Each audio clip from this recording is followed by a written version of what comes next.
Halo semuanya, selamat datang di video pembelajaran ini. Saya Muhammad Sadar Mujaya dari Universitas Umpam Serang. Kali ini kita akan bersama-sama mempelajari materi tentang menulis dan memahaminya lebih dalam. Baik, kita langsung saja ke materi pertama.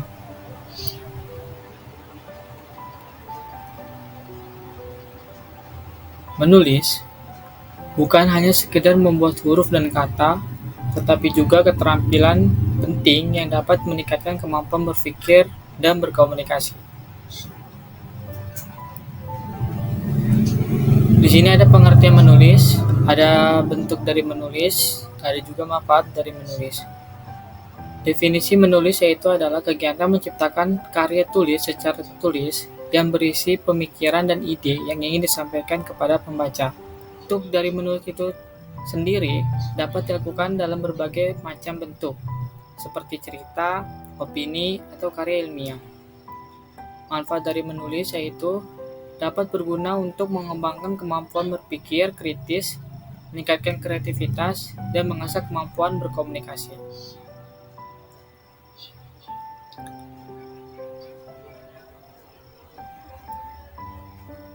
Baik, selanjutnya itu adalah ada tahap-tahap menulis. Tahap menulis ini dibagi menjadi 4. Yang pertama yaitu adalah memilih topik. Kita harus menentukan topik yang ingin ditulis dan kumpulkan semua informasi yang diperlukan untuk mendukung tulisan.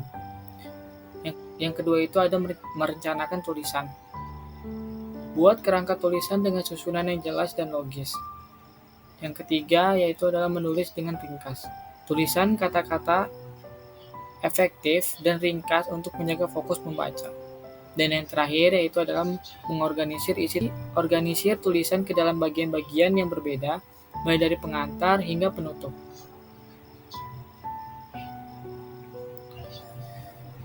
Di sini terdapat 3 teknik penulisan yang efektif, yaitu yang pertama, pastikan gaya bahasa sesuai. Tulislah dengan gaya bahasa yang sesuai dengan jenis karya tulis dan target pembaca. Selanjutnya itu adalah teknik kesalahan bahasa dan ketik. Ketiklah terjemahan dengan benar dan teliti untuk menghindari kesalahan bahasa dan ketik. Cara referensi untuk materi yang lebih baik. Cara referensi melalui pustaka atau internet untuk menambah wawasan Anda, sehingga tulisan menjadi lebih baik. Di sini ada 3 macam jenis karya tulis. Yang pertama itu adalah karya ilmiah. Karya ilmiah ini menitikberatkan pada penyampaian fakta dan data yang bersifat ilmiah, serta dapat dipertanggungjawabkan. Yang kedua ini adalah karya sastra, menulis tentang pengalaman manusia melalui tragis, komik, dan satir yang menggambarkan kehidupan. Dan yang terakhir itu ada karya tulis populer. Karya tulis populer ini menitikberatkan pada aspek hiburan dan menampilkan emosi dan imajinasi pembaca.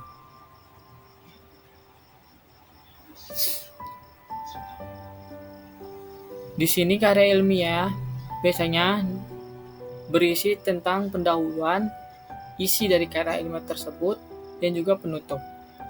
Pendahuluan ini biasanya memperkenalkan topik karya ilmiah, tujuan penelitian, sumber, dan metode yang digunakan.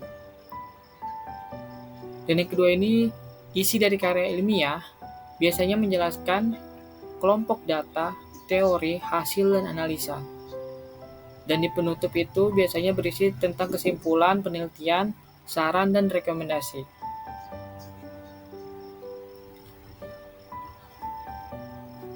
Di dalam karya sastra, terdapat puisi, prosa, dan drama.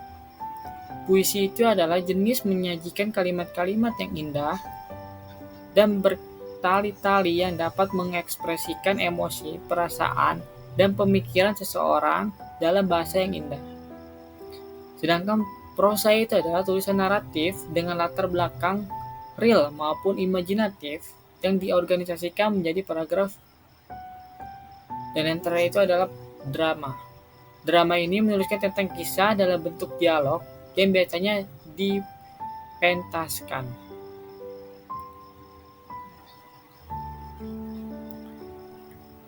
Ya, di sini ada karya tulis populer. Contoh-contohnya itu adalah ada komik, naskah film, dan buku masakan. Komik, karya tulis populer dituliskan dengan cara menyampaikan cerita dan gambar yang menarik untuk diikuti oleh pembaca. Naskah film ini menuliskan naskah film yang dapat diadaptasikan menjadi film. Buku masakan itu adalah menu panduan masak yang dengan resep-resep yang dapat diikuti oleh pembaca. Baik, dari materi-materi tersebut, kita dapat mengambil sebuah kesimpulan dan poin penting. Poin penting yang pertama itu adalah menulis adalah keterampilan yang penting. Menulis sangat penting dalam meningkatkan kemampuan bahasa dan mengembangkan pikiran. Dan teknik, gaya, dan bahasa. Belajar banyak teknik dan gaya bahasa untuk mengakomodasikan jenis karya tulis dan target pembaca. Mempertahankan fokus. Memperhatikan fokus dalam karya tulis membutuhkan kerangka tulis yang teratur dan bermakna. Baik, begitu saja materinya.